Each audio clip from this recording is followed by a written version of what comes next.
Tēnā koutou e te whānau, ko Dan Rangi ahau, ko Hangenge Karaune tōku ingoa Māori.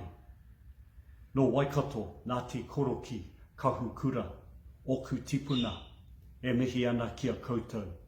Nō reira, tēnā koutou katoa. I whānau mai au, I Kimuriti, I tupu ake ai au, I Kirikiri roa. Kei piripani ahau, e noho ana ki te pāpaka nui a Māui. He kai mahi wheketiri ahau ki iti a ki piripane.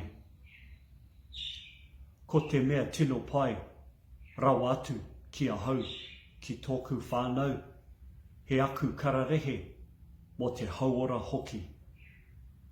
Nō reira, tēnā koutou katoa. Kia ora e te whānau. I was born in Cambridge and raised in Hamilton. Over 20 years ago, I moved my family over here to Australia. We live in Queensland. I work in a plastic products factory on a robotic paint line. I've been on my leo journey for about 3 years and I'm enjoying it. Especially in this wānanga, I've gained confidence to stand and speak our reo. I'm devoted to my whānau and I have one cat and 2 birds, and I'm into health and well-being. Anei, he waiata tautoko. Kia kaha tātou ki te hi kōrero Māori, e minaka ana, e minaka ana taku waha ki te kai a te rangatira. Taku reo rangatira, taku kuru pauna mutuku iho. Miharo ke ana ki tōna pakari kia ora.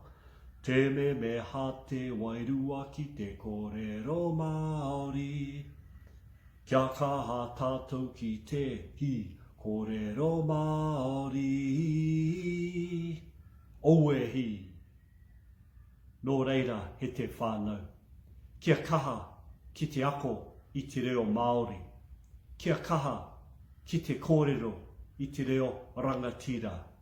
Aha koa he iti he paunamu.